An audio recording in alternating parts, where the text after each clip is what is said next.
Well, let me take you back to Parliament. I told you that the House is set to conclude sitting today. The year many have termed it as chaotic on the floor of Parliament. And we'll be crossing over shortly to engage my colleague Kweku Asante, who is our parliamentary affairs correspondent. But let me just bring in two individuals that have monitored the parliamentary space for a while. The former Tamale Central Member of Parliament, Inusa Fuseni, as well as Osei Mensah Bonsu, former Majority Leader, just to get the assessment of the performance of the 9th Parliament. I would like to start with Inusa Fuseni. What's your assessment of the work of the 9th Parliament so far? Well, thank you for having me and my good friend, Chairman Bonsu, the former Majority Leader. Former Minister for Parliamentary Affairs. The 9th Parliament of the 4th Republic of Ghana started on a very shaky note. We were all witnesses to the disturbances that occurred during the vetting processes and the fact that some tables were broken. In fact, they were fisticuffs. Here and there have been very unparliamentary in this nature. We condemned the act and thought that they will get their act together. They somehow managed to stabilize and apologize to the Ghanaian people, all of us, and said they had learned their lessons. The committee was set up by Speaker Babwin. We are yet to see the report of that committee. Then the things started stabilizing. Parliament was going about their duties. And just recently, we again saw what happened in Parliament on the back of the Pandai High Court decision and the letter written by the clerk to Parliament, to the Electoral Commission announcing the occurrence of a vacancy. So those two events clearly defined Parliament in its first term as a Parliament that was still looking to stabilize themselves and get their footing on how to conduct parliamentary debates and relate to each other in a more civil manner. I see. And then some of the key things that Parliament have been able to accomplish. Let's look at some of the passage of the bills, some good things. We saw the scrapping of the COVID-19 levy during the session of this 9th Parliament, the e-levy as well. But then some of the bills we're looking forward to are yet to come up on the floor of Parliament, the controversial LGBTQI plus bill. Your thoughts on that? Well, so bill comes to Parliament by two routes, a private member's bill and a public bill. The COVID-19 bill and all the scrapping of COVID-19 levy, the taxes that was promised by His Excellency John Dramani Mahama during the debate and captured in the budget for 2024 was a government policy, and that came with public bills. I mean, so those bills were debated. I mean, members of Parliament on both sides had their say on the floor of the House. They did not generate a lot of confusion because this was a manifesto promise, and so even though the minority disagreed that the intent of the removal of the bills was far-fetched and that it could impose some difficulties on the economy of the state, the majority in government was resolute that it needed to remove those bills to mitigate the hardship on the people of this country. So those bills passed off largely without any problem, just like the approval of the 2024 budget, 2025 budget.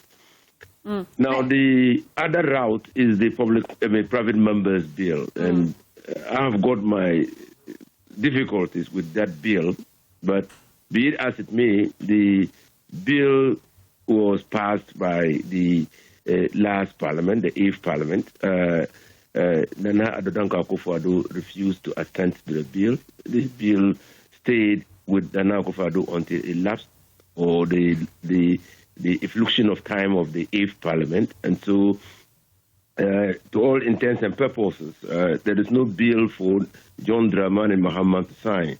I mean, if the bill is presented to John Dramani Mahama to sign, that could raise jurisprudential issues, because John Dramani Mahama was not the president of the 8th. Was not the president when the 8th Parliament passed that bill. And the Parliament, the current Parliament, is not also the Parliament that considered the bill. So it raises some jurisprudential matters, and that is why many people are arguing that the bill ought to be reintroduced into Parliament. And I share in that view because of the difficulties that a bill that was passed by the 8th Parliament could have if you present such a bill to the current president, who is the president, the president in office during the tenure of this 9th Parliament. And so clearly, Parliament will have to look at the possibility, and the sponsors of the bill will have to look at the possibility of reintroducing the bill in Parliament, because I have the opinion that the bill has lapsed, and so has to be reintroduced in Parliament. And the Speaker agrees with you on that score, because even when the Majority Leader raised it on the floor of Parliament, the Speaker ruled that indeed they would have to trigger the process all over again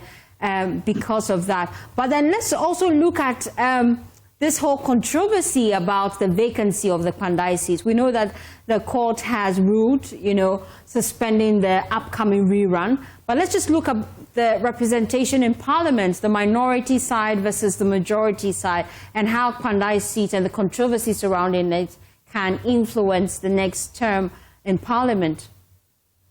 When you look at parliamentary elections, and particularly the seats that were given to the NDC in the last election, clearly the people of Ghana expected the NDC to reset the country and try to remove all obstacles to the reset agenda.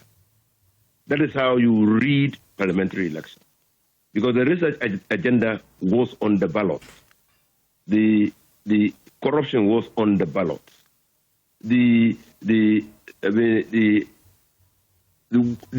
state of our state institutions or government institutions was on the on the ballot. And so when John Dramani Mahama promised the people of this country that his government will reset this country on the trajectory of growth and development and responsibility and accountability, with transparency underlying all this, the people thought to be able to do that, you needed an overwhelming majority. And so they gave the NDC overwhelming majority to remove any obstacle that could stand in its way. That's how governance institutions governance experts look at the end result of the parliamentary election. Now, so it was not by accident. It was intentional, deliberately delivered by the people of this country.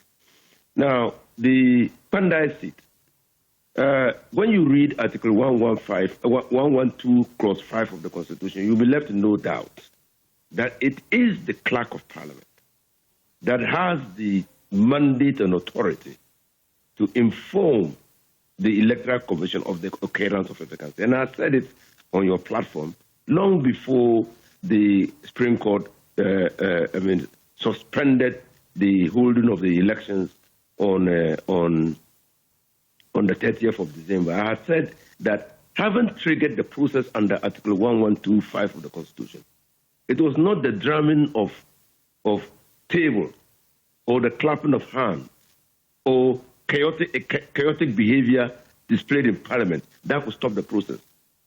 To my mind, the only institution that could stop the process was the court. And I was of the firm view that being a constitutional process, it was only the Supreme Court who could suspend or arrest the process. And the Supreme Court has clearly demonstrated that power and have arrested the process to ensure that the matters in court are disposed of before the Electoral Commission can even trigger the process of holding rerun for the Pandai seat. So in matters of this nature, and similarly, I have said that the decision of the High Court, Tamale, is a decision of a court of first instance. And the Constitution does not presume that that decision is final. And that is why the Constitution grants a losing party, or a party aggrieved by the decision of a High Court in an election matter, an appeal to the Court of Appeal. It is only when the Court of Appeal pronounces by the decision in the Nimakan case that the decision on an election petition becomes final. In other words, it is only the Court of Appeal that has the final say in an election petition matter. And so I did not see the need for people attacking, and particularly the minority leader, attacking the judiciary, because he's a lawyer and he knows that it's a court of first instance. And because of the training that we have received as lawyers, we know that the decision of a high court can be faulted on legal grounds. Now, and that is why they filed, and they know that, and that is why they filed for a stay of execution after the High Court delivered its judgment and also appealed the decision of the High Court. So I thought that if they were not looking at the Supreme Court to arrest the letter informing the Electoral Commission of the occurrence of a vacancy, one way they could arrest the effect or consequences of the letter written to the Electoral Commission was to push for the hearing of the stay of execution of the judgment of the High Court Tamale. Both ways, both cases are now being pursued. The Supreme Court has given a ruling on a matter that has to do with the letter that has been delivered by the Clerk to Parliament to the Electoral Commission. And the arguments have been heard in the application for stay of execution at the High Court Tamale. And so we must await the decision of the High Court Tamale, and the Supreme Court has said that the certiorari application that was filed will be moved in January. And it stands to reason, if you look at the decision of the Supreme Court to halt the process, because the Electoral Commission had said that the rerun of the Pandai elections will occur on the 30th of December. Now, that meant there was a potential negatory judgment or effect of a judgment of the Supreme Court if the decision was not arrested. And so one cannot conduct himself or herself in a way as to render the judgment of a court negatory, unimportant, or useless. And so the Supreme Court had to arrest that process, ensure that their decision on the 13th of January or thereabouts will inform the way forward in the Pandai case. And finally, what's your expectation of this Parliament, even as they end sit-in today?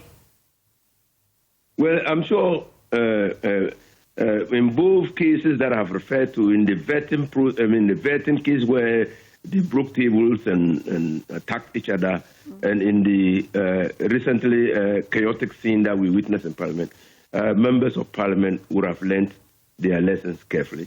But we must await the report of the committee set up by Speaker Bagbin to look into the matter. You see, we must at all times condemn the behavior of people which behavior is not founded in law and civility. And also deprecate impunity. We must condemn impunity. We must not encourage that. We must hold people accountable and responsible for their actions. And I think that Parliament, or members of Parliament, are not above responsibility and accountability. Thank you so much, Inusuf Hussaini.